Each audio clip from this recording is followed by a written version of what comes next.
Now, the rhetoric that we're hearing there from China is not completely unusual. We've heard that sort of thing before, but it seems like Xi Jinping has stepped it up. It's becoming tougher and harder. Why do you think that might be?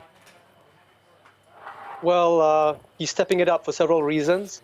Number one, because he's absolutely confident, being the most powerful person in China, in the history of modern China, right after Mao Zedong. I mean, this is a person who's removed term limits on his presidency. This is a man who can rule almost indefinitely, and he intends to see through the reunification project with all the outstanding issues, territories and provinces that China feels that it's destined to reclaim.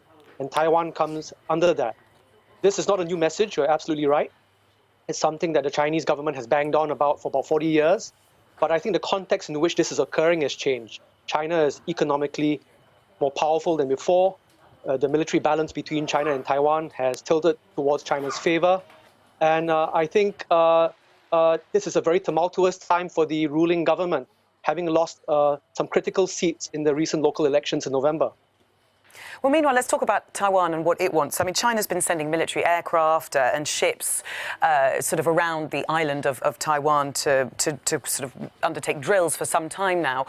Is that the sort of thing that prompted Taiwan's president to speak out? What exactly is it that Taiwan would like?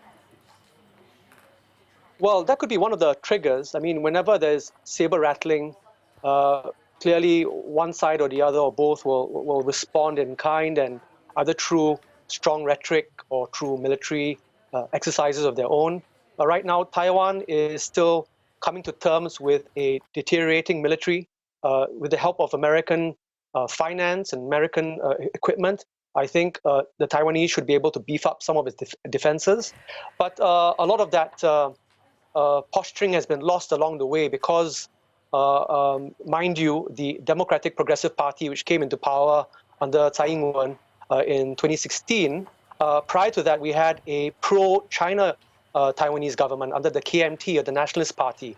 And so during those salad days of 2008 to 2016, the rapprochement between China and Taiwan led Taiwan to sort of, slacken on its military stance. And so now we've ended up in a situation today where Taiwan is militarily weaker, one would argue, but at the same time we have a social demographic in Taiwan which has changed considerably.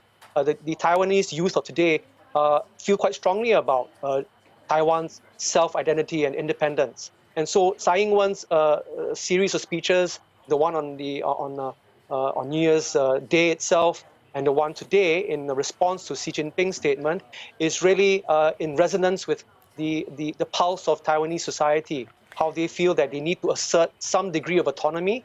But the question is, how much autonomy should they have? So they're trying to work out that sweet spot, so to speak, where they're not too anti-China, but not too pro-China at the same time.